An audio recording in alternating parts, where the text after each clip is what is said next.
주시는 하나님 말씀 21장 지금 잘못됐네요. 9절입니다. 9절 7절이라고 되어 있는데 21장 9절 말씀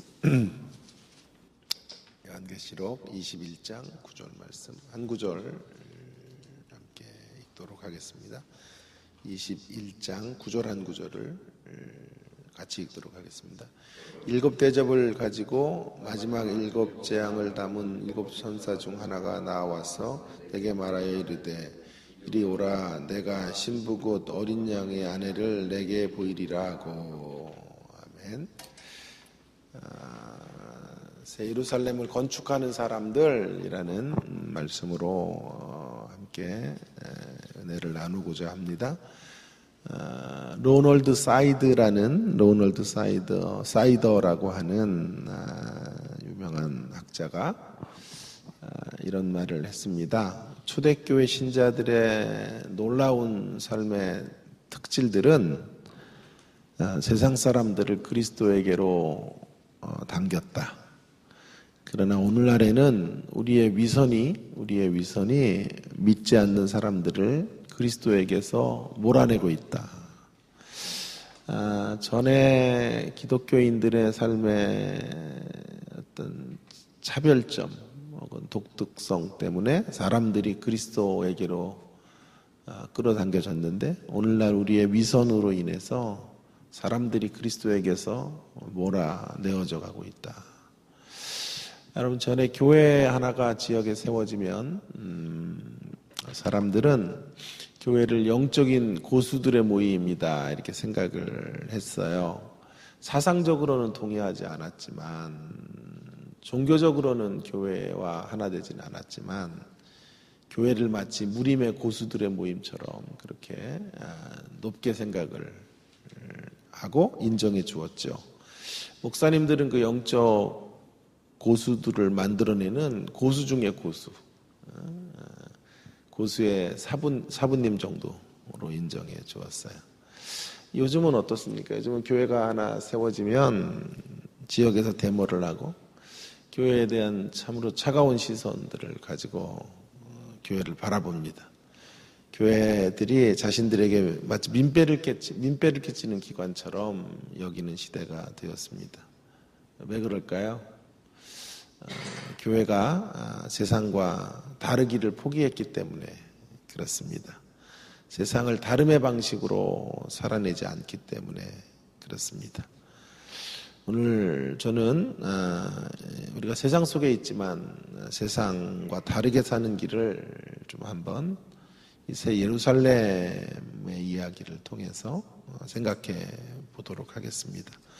여러분, 성경의 이야기의 시작이요, 천지창조로 시작이 되죠. 그죠? 하나님이 태초에 천지를 창조하시니라.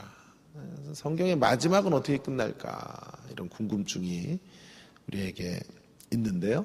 성경의 마지막은 두 여인의 이야기로 끝나요. 두 여인, 의인화된 두 여인의 이야기로 대조를 이루면서 끝나고 있는 것을 보게 됩니다. 사실은요, 17장, 18장의 바벨론의 도성과 여인이잖아요.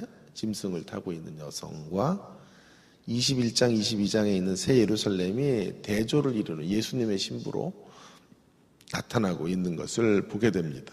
자, 오늘 9절에 보시면 이렇게 나오죠. 일곱 대접을 가지고 마지막 대접 재앙을 담은 일곱 천사 중에 하나가 나와 내게 말하여 이르되 이리 오라. 내가 신부 곧 어린 양의 아내를 내게 보이리라. 이렇게 말을 했는데 17장 1절도 한번 가보십시오. 17장 좀 앞서서 1절에 보시면 이게 평행을 이루면서 대조를 이제 나타내고 있죠. 17장 1절에 또 일곱 대접을 가진 일곱 천사 중 하나가 와서 내게 말하여 이르되 이리로 올라와 무리에 앉아 있는 음녀가 받을 심판을 내게 보이리라. 똑같죠? 일곱 대접을 가진 일곱 천사가 한쪽에서는 음녀를 소개하고 또 한편으로는 새 예루살렘을 소개하고 있는 거죠. 이게 대칭 구조를 이루고 있다. 그래서 사실은 성경의 마지막 엔딩은 두 여인의 이야기를 강조하는 것으로 끝나고 있습니다. 성경의 마지막 메시지는 뭘까? 최종 메시지는 한마디로 다름의 방식으로 살아라. 다르게 살라. 더 구체적으로 말하면 바벨론의 가치를 거절하고 새 예루살렘의 가치로 예수님을 따라가는 삶을 살아내라. 그러니 다름의 가치로 사는 건 따름의 윤리로 사는 거죠.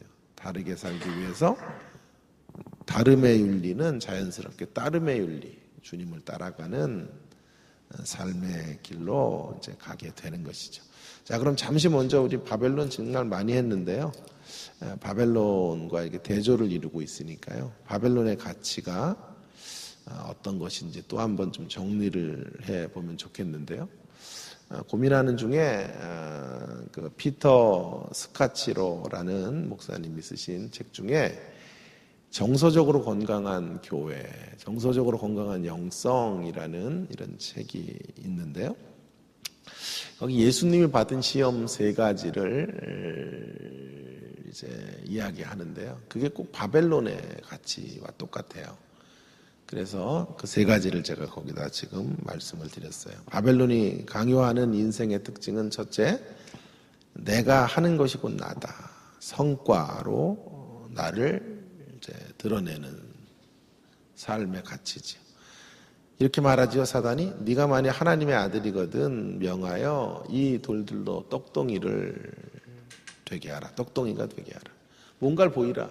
하나님의 아들인데 아무 성과도 없냐. 유용한 존재가 되려면 뭔가를 입증해라. 하나님의 아들이거든 돌덩이들로 떡을 만드는 그 정도의 기적은 보여서 가치 있는 존재로 자기를 입증해야 되지 않는가. 이렇게 이제 이야기를 하는 거죠. 이게 이 사단의 도전이 바로 바벨론의 도전과 똑같아요. 사실 우리는 무슨 가치를 만드는 사람들, 내가 하는 일을, 그래서 내가 유용한 존재로 입증되는 인생들이 아니죠. 하나님의 사랑에 붙들려 살면 되는 것이고 하나님의 가치에 쓰여지는 생애가 되는 것인데, 사단은 이렇게 우리를 성과로 평가하는 그런 모습으로 세상을 끌고 가고 있죠. 둘째, 바벨론이 강요하는 삶은 내가 가진 것이 곧 나다. 소유의 문제죠. 사단은 예수님을 이끌고 천하 만국과 그 영광을 보여주고 있죠. 그래서 천하 만국과 그 영광을 소유해라. 뭔가를 가지고 있어야, 남이 없는 것들을 가지고 있어야 참 존경을 받고 의미 있는 사람, 또 그 수준의 사람들과 어울릴 수 있는 인생이 되는 것이다. 만일 뭔가를 소유하지 못하면 너는 무가치하다. 성공을 소유로 한정해서 평가하고 있는 것이죠. 이런 바벨론의 가치 앞에 아이들이 이제 넘어가면 자기가 누구인지를 자기가 소유하고 있는 명품으로 혹은 자기가 소유하고 있는 어떤 소유물로 드러내고, 성인들은요 늘 한평생 비교를 통해서 서로를 평가하고 살아가게 되는 거죠. 세 번째 바벨론의 가치는 예수님을 시험하는 사단의 모습 속에 드러나는데요. 사람들이 생각하는 내가 곧 나다. 인기죠. 우리들이 집착하는 건 사람들의 평가입니다. 사단은 성전 꼭대기에 세워놓고 뛰어내리라. 사람들이 보고 있는 자리에서 영웅적인 퍼포먼스를 해라. 그렇게 이야기를 하죠. 우리들의 자아상은 사람들의 칭찬으로 하늘로 솟구치기도 하고 사람들의 비난으로 바닥에 내동댕이 젖히기도 하는 것이죠. 하나님 안에서 참 자유를 누려야 되는데 그 자유는 사람들 앞에 내가 특별한 존재가 되겠다는 마음을 내려놓을 때 생기는 거예요. 사람의 이런 평가로부터 자유를 얻을 때 우리 진정한 신앙적 자유를 누리게 되는 것이죠. 이 세 가지, 성과와 외적인 소유와 인기, 이런 것들이 바벨론을 특징하는 삶이에요. 그래서 바벨론을 제가 이렇게 정의를 했죠. 외적인, 세상과 관계된 한마디로 금의 가치를 추구해가는 삶의 길을 요구하고 있는 것이죠. 이런 바벨론의 세상. 성경은 이제 이 길을 가지 말라고 말을 하는 건데요. 그래서 이제 우리에게 보여지는 또 다른 길, 또 다름의 윤리가 어떤 것인지 하는 것을 알려주는 거죠. 그래서 새 예루살렘이 이제 소개가 되는 거죠. 새 하늘과 새 땅이 펼쳐지는 가운데 새 예루살렘이 소개되는데 그 새 예루살렘이 교회입니다. 교회. 그래서 교회가 어떻게 서야 하는가 하는 것을 알려주고 있죠. 바벨론의 욕망의 길이 궁극적으로 17장과 18장에 심판을 받죠. 우리 그런 모습을 보면서 큰 것, 금의 가치를 추구하는 바벨론이 멸망하고 있는 것을 보면서 이런 식으로 이제 생각을 할 수 있어요. 작은 것으로 가자. 소박한 꿈을 갖자. 이런 식으로 가면 될까요? 바벨론이 욕망의 도성이기에 망했기 때문에 우리는 욕망을 거절하며 살자. 그러면 될까요? 여러분, 그것은 또 다른 형태의 잘못된 꿈이고 비전이라고 생각해요. 그것은 현실에 안주하려는 패배주의적 기독교를 향해서 가는 길이 될 뿐입니다. 나니아 연대기를 썼던 C.S. 루이스라는 기독교 역사에서 가장 탁월한 변증가로 지금까지 추앙을 받고 있죠. C.S. 루이스가 이런 말을 했는데 참 의미심장해요. 거기 제가 적어놨죠. 욕구가, 우리 시대의 문제는요, 욕구가 너무 강한 것이 문제가 아니라 오히려 너무 약한 것이 문제다. 저는 반대로 생각하는데 C.S. 루이스는 이런 말을 하고 있네요. 우리 시대의 문제는 욕구가 너무 강한 게 문제인 것 같은데 너무 성공하려고 하고 너무 많은 걸 소유하려고 하고 너무 많은 인기를 얻으려고 하니까 문제가 되는 것 같은데 C.S. 루이스는 거꾸로 이야기를 하고 있죠. 시대의 문제는 욕구가 너무 강한 게 문제가 아니라 약한 게 문제다. 깊이 음미해야 될 대목이라고 생각이 들어요. 한마디로 기독교는요, 욕망을 죽이는 종교가 아니다라는 거예요. 욕망을 죽이는 종교는 불교예요. 욕망 없는 상태로 가라. 그렇게 말씀하신 적이 한 번도 없어요, 성경은. 소유를 많이 갖는 것을 비판하면서 무소유로 가라. 그렇게 말씀하시지 않는단 말이에요. 욕구를 버리는 게 답이 아니고요. 욕구를 버릴 수가 없어요. 어쩌면 욕구 자체도 하나님 만들어내신 창조의 질서 속에 있는 거예요. 더 성공하고 싶은 욕구, 더 좋은 것을 먹고 싶은 욕구, 이런 것들이 그것 자체가 죄가 되는 것은 아니기 때문에 그래요. 자, 욕구를 버리는 게 답이 아니라 욕구의 방향을 바꾸는 게 기독교예요. 욕구의 방향을 날마다 새롭게 하는 종교. 저급한 욕구에서 고급한 욕구로, 고상한 욕망으로 바꿔가는 거예요. 그저 먹고 사는 욕구, 그저 편해지려는 욕구도 죄가 되는 건 아니지만 더 높은 욕구를 향하여 달려가는 삶을 살아가기를 하나님이 요청하고 계시죠. 예수님조차도 십자가를 이 잔이 저에게 지나갈 수 있기를 기도한단 말이에요. 그죠? 그러나 이내 더 큰 욕구를 향하여 달려가요. 그러나 제 뜻대로 마시고 아버지 뜻대로 하세요. 욕구를 막 누르고 욕구를 감추고 욕구를 덮는 것은 기독교 신앙이 아니에요. 그래서 C.S. 루이스가 이런 얘기를 하는 거예요. 우리의 욕구가 사실은 너무 강한 게 문제가 아니라 너무 약한 게 문제다. 이런 게 무슨 말이냐 하면 세상 사람들은 그들의 성공을 향해 어마어마한 욕구로 달려가요. 쉼없이 달려가죠. 그죠?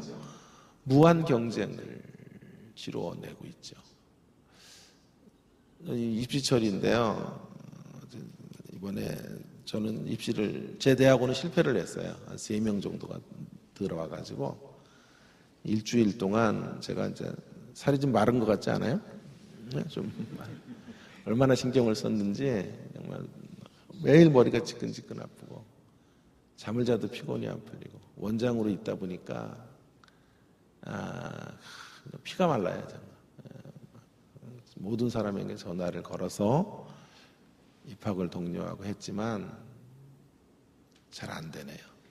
그래서 와이프에게 사표 좀 하나 써놓으라고 그렇게 하고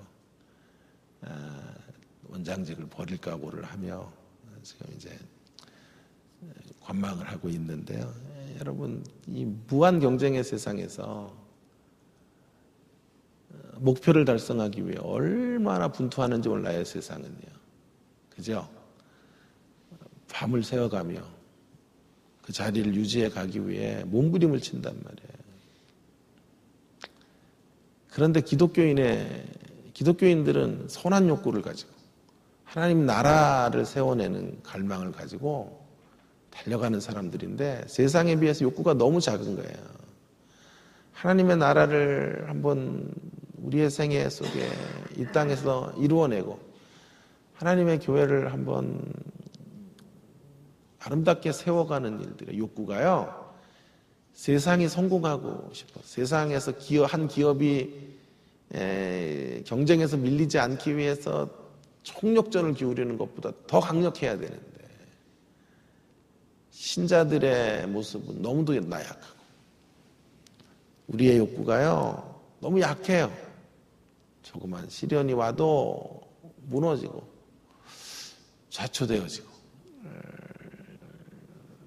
하나님의 나라에 대한 타오르는 열망들이 없다라는 게. 그래서 C.S. 루이스의 이야기가 저는 궁극적으로는 옳은 말이에요.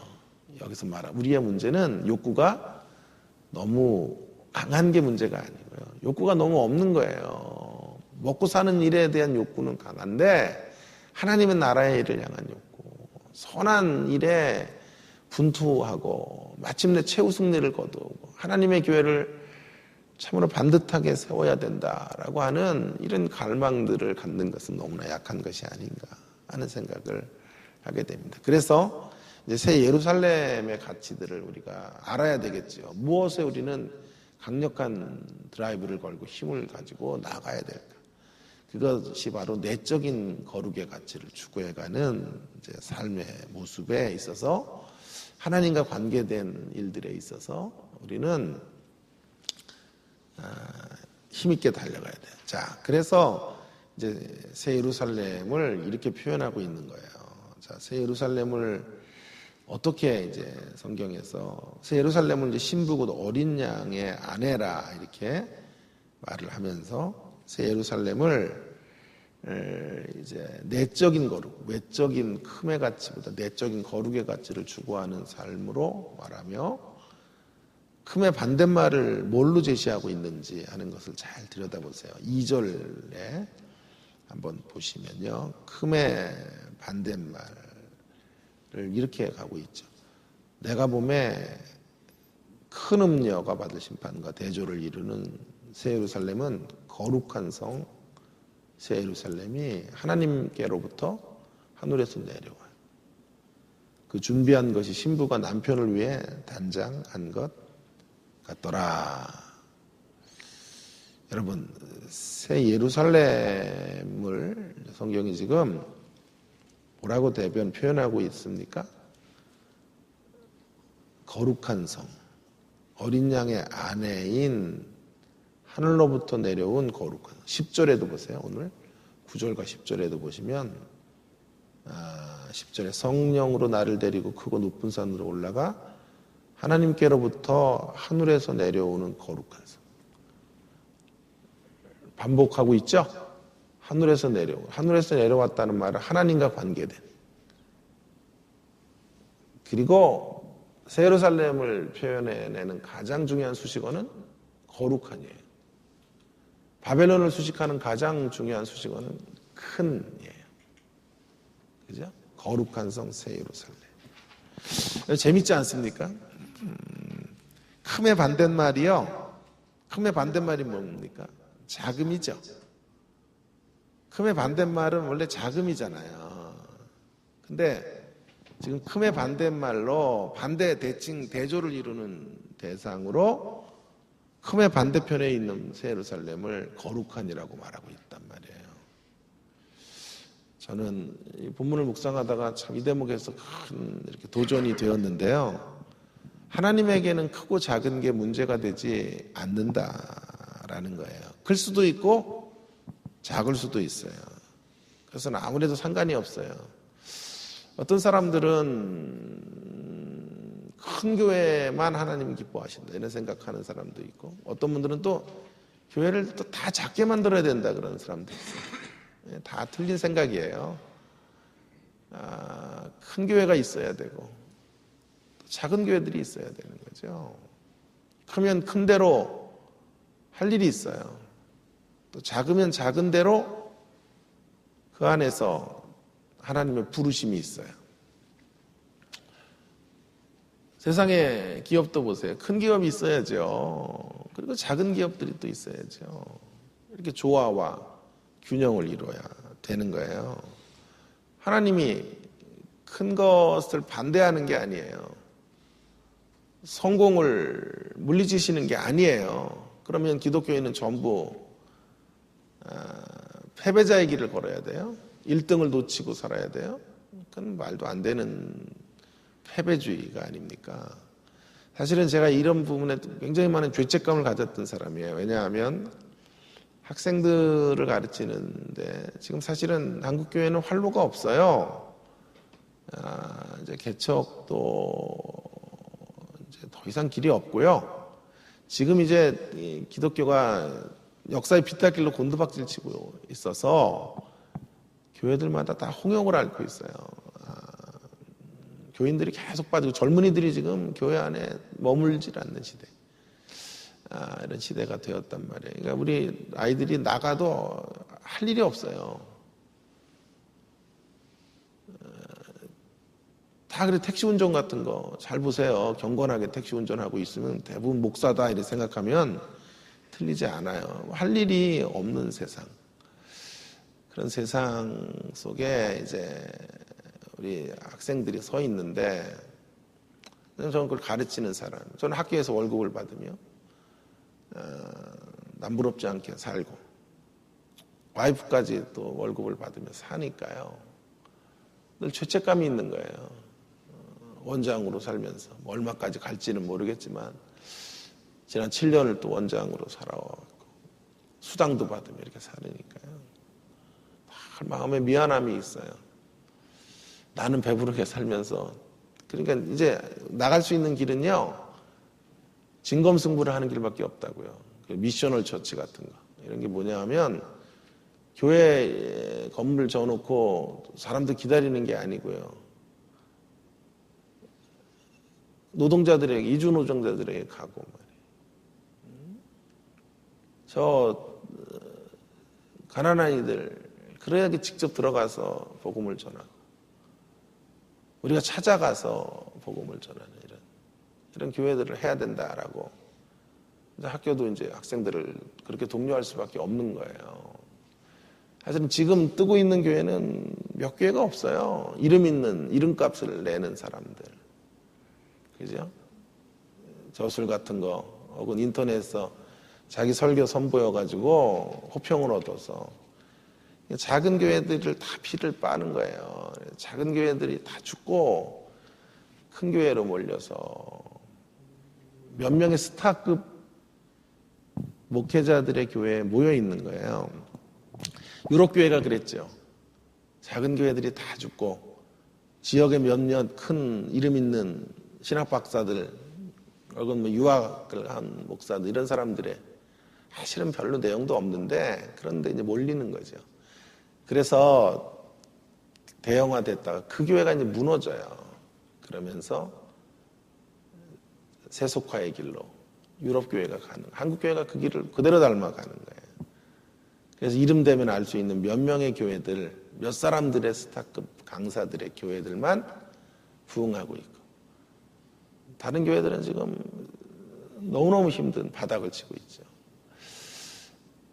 근데 우리는 그보다 더 힘든 길로 예수님이 가난한 이들을 찾아가듯 그런 사람들을 찾아가려면 할 일이 많다 이렇게 가르친단 말이에요. 근데 그게 모두 다 밥 먹고 살기 힘든 길이에요. 처자식을 먹일 수 없는 길들이라. 근데 저는 가르치는 사람은 그렇게 말하면서 남부럽지 않게 살고 있으니까 이런 죄책감이 얼마나 컸는지 몰라요. 그래서 정말 가난해져야 되나, 원장을 버려야 되나 이런 생각을 했는데, 그래도 계시록으로 좀 위안을 얻었어요. 큰 것의 반대말은 작아지는 게 아니고 거룩한 것이다. 중요한 발견이에요, 이거는요.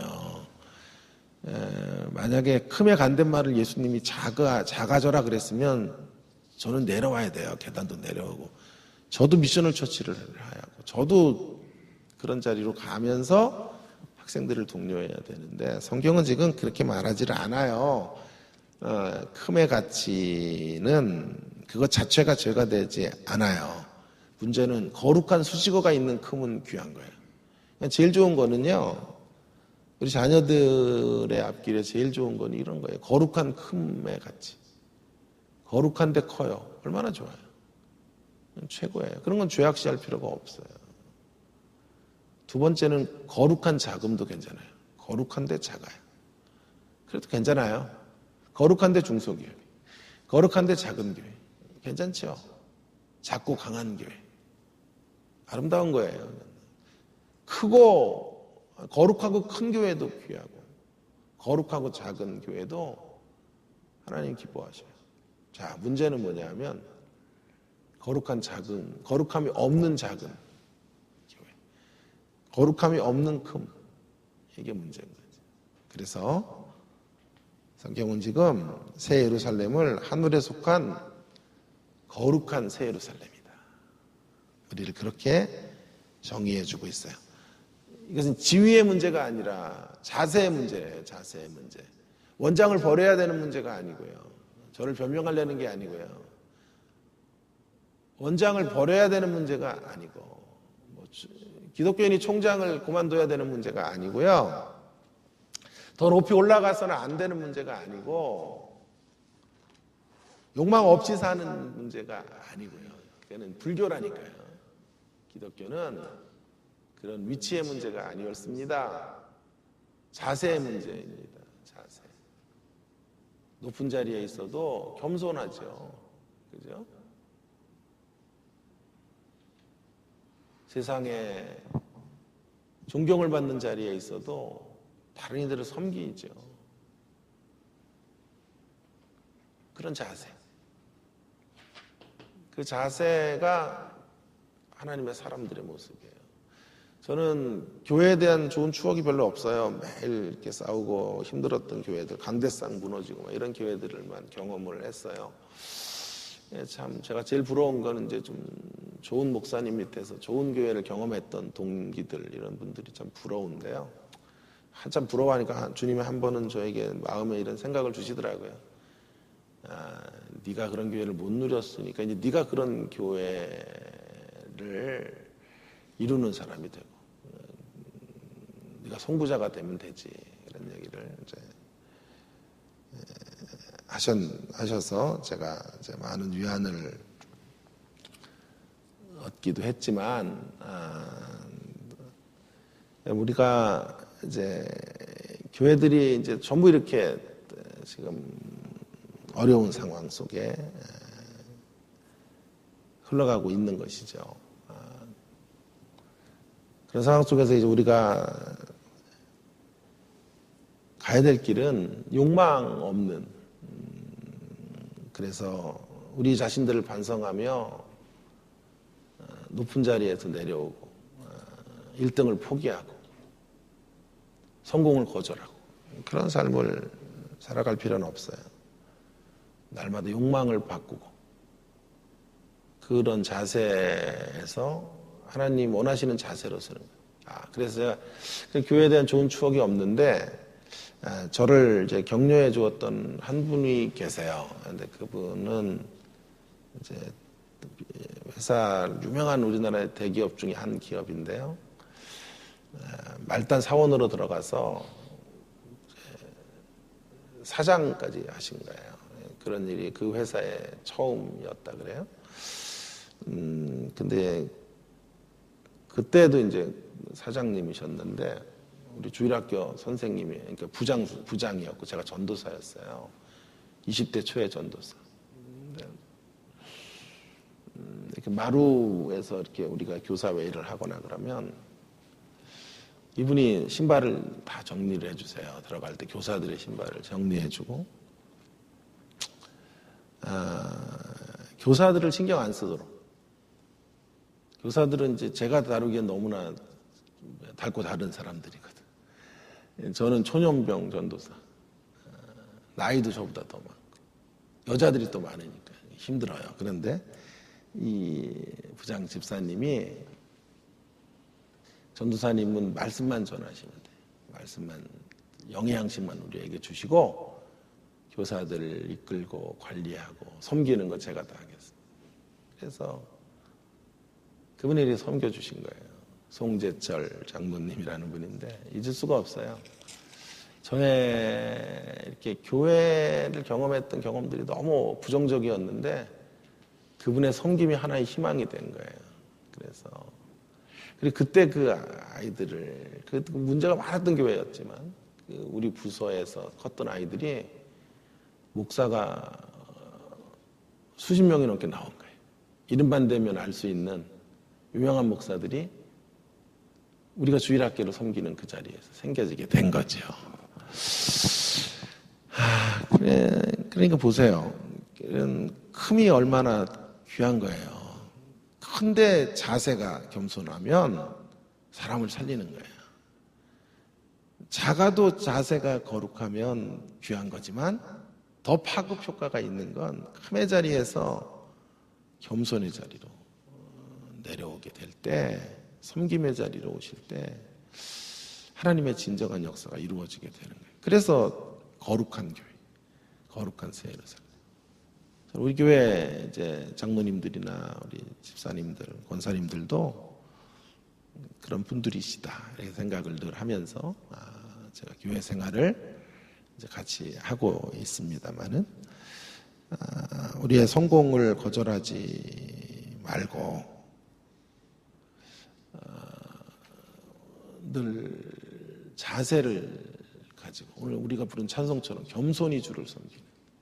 괴로운 일이 많아요. 이번 주 내내 저의 마음 붙들었던 찬송은 이 찬송이에요. 겸손히 주를 섬길 때 괴로운 일이 많아요.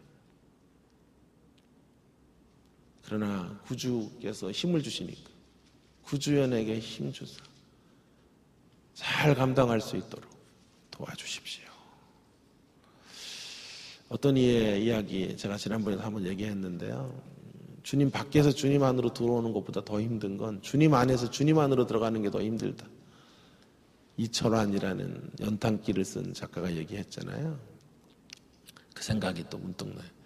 주님 밖에서 불신자의 자리에서 신자로 오는 것보다 더 힘든 게요. 신자의 자리에서 더 깊은 신자로 가기가 정말 너무너무 힘든 거예요. 예수님 밖에서 예수님 안에 오기보다 예수님 안에서 예수님 안으로 들어가기가 너무너무 힘든 그런 자리. 그래서 거룩을 만들어 간다는 게 참 힘든 이야기. 주님을 겸손하게 섬기는 자세로 나아가는 게 어려운 일이다. 그러나 우리가 포기할 수 없는 일들이죠. 우리의 인생 속에서 또 작은 일상에서 우리는 이 거룩을 실천하고 거룩이라는 것은 윤리적인 문제가 1차적으로는 아니에요. 관계적인 문제예요. 그래서 거룩의 앞에 수식어는 하늘에 속한 거룩한 자. 우리가 만들어내는 거룩의 형태를 가지고는 거룩해질 수가 없어요. 의복을 거룩하게 입는다고 거룩해지는 것도 아니고 나의 결심으로 거룩해지는 것도 아니고 선한 일을 지금보다 더 한다고 거룩해지는 것도 사실 아니에요. 거룩은 하나님이 인정해 주셔야 거룩한 거예요. 하나님께 속해야 거룩해. 하나님이 우리를 거룩하다고 칭해 주셔야 거룩한지. 그러니까 하늘로부터 내려와야 돼요. 하나님께 속해 있는 자로 하늘에 속해서 하나님과 한편이 될 때 거룩한 인생이 되는 것이죠. 하나님과 올바른 관계를 맺는 사람이 거룩한 거예요, 사실은요. 무엇을 성취하느냐보다 어떤 사람이 되느냐를 소중히 여기는 사람이 거룩한 거예요.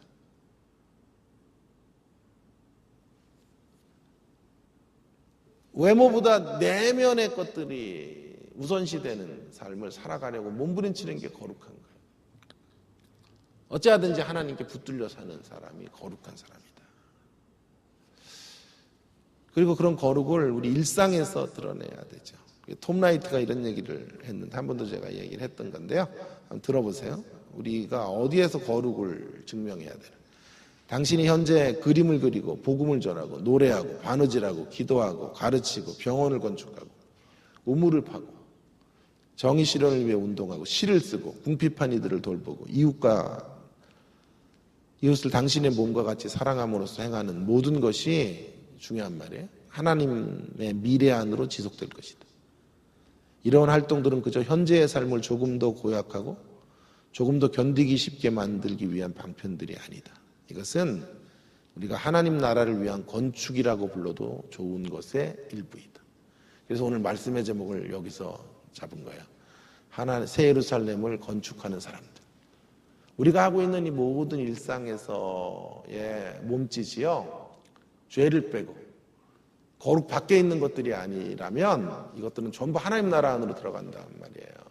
바느질을 하는 것도 하나님 나라 안으로 들어가고, 운동을 하는 것, 정의 구현을 위해서 살아가는 것만이 아니라 병원을 건축하고 시를 쓰고 이웃을 위해 작은 친절을 베푼 모든 것이 하나님 나라의 미래 속으로 들어가는 거예요. 그렇다면 우리는 새 예루살렘을 죽어서 맞이하는 게 아니고요, 여기서 건설해 가고 있는 거예요. 여기서 새 예루살렘을 만들어가는 사람, 건축해 가는 사람. 우리로서는 안 된다고요. 그래서 하늘로부터 내려온 하나님의 능력과 은혜와 하나님의 임재 속에서 우리는 새 예루살렘을 건축해 가는 사람. 저는 가끔씩 이런 기도를 하나님 앞에 많이 드려요. 주님, 제가 왔다가 떠나가는 삶을 통해 하나님의 나라가 단 한 뼘이라도 넓어지기를 원합니다. 단 한 뼘이라도 제가 왔다가 떠나가는 생애 속에 하나님 나라가 확장되어지게 해 주십시오. 10뼘 정도 가는 건 너무 큰 기도예요. 한 뼘이라도, 단 한 뼘이라도 넓어지기를 원합니다. 자, 이제 적용 하나 하겠습니다. 그렇다면요, 우리가 하나님 백성들 새 예루살렘으로 사는 원리를 따라 세상을 이겨야 돼요.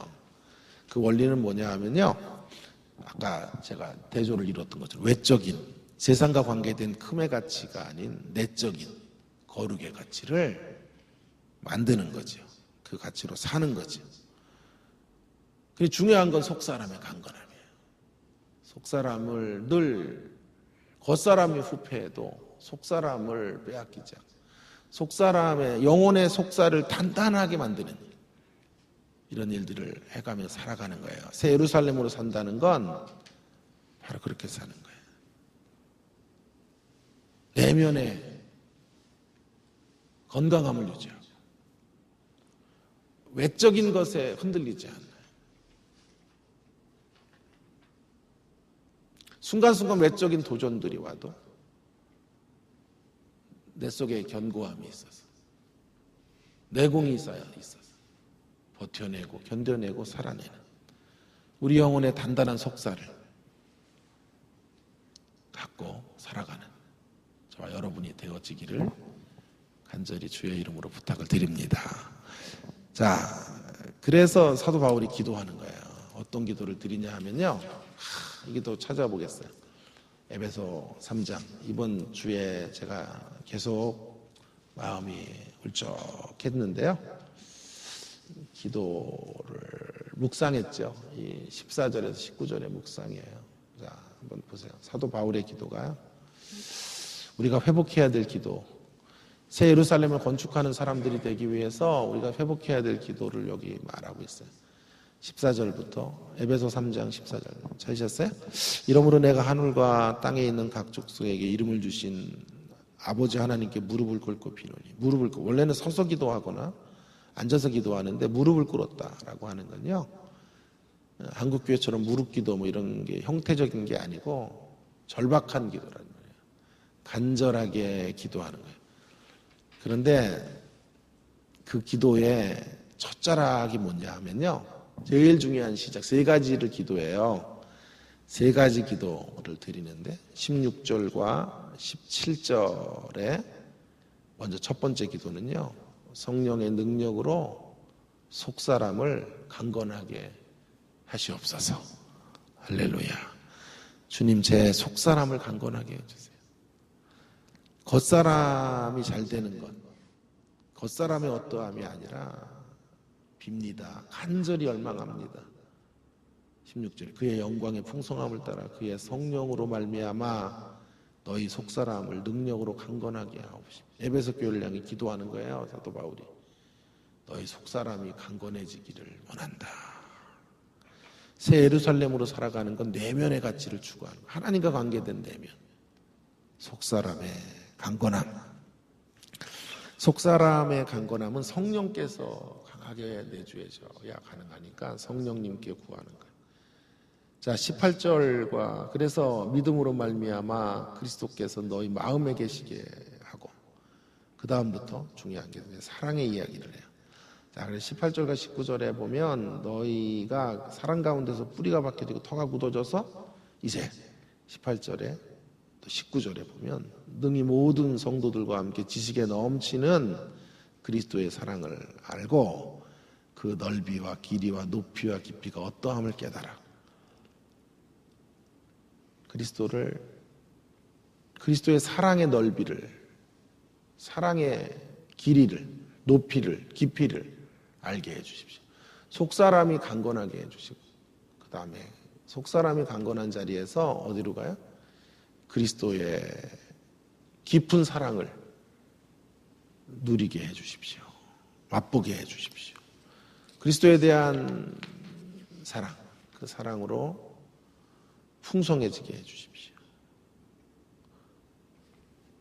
한량없이 쏟아부으시는 주님의 사랑을 맛보게 해주십시오.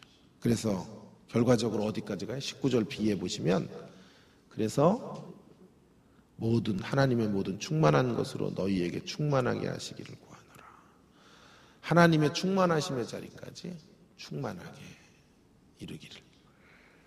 우리 밖에는 요동치고 우리 삶의 외부에서는 온갖 일들이 펼쳐지지만 사랑하는 여러분, 우리의 속사람이 강건해지면 영혼에 단단한 속살이 있으면 속사람의 강건함으로 일어서서 그리스도의 사랑을 더 깊이 경험하고 그 사랑에 이끌려 환경과 상관없이 하나님의 모든 충만하심의 자리까지 충만해지는 성숙의 자리, 변화의 자리, 거룩의 자리, 신적인 성품에 참여하는 자리까지 나아가게 될 줄로 믿습니다. 이 기도를 우리가 하나님 앞에 드리며 힘들고 어려울 때, 우리 인생에 시련이 찾아올 때, 교회적으로 여러 가지 아픔이 있을 때, 그때 더더욱 우리 속사람을 지키고 그리스도의 사랑으로 깊어지기를 간절히 갈구하며 하나님의 충만하신 만큼 그 수준까지 우리가 충만한 자리에 이르는 그러한 교회가 되고 우리 모두가 되기를 하나님께 간구하는 저와 여러분이 되어지기를 간절히 바랍니다.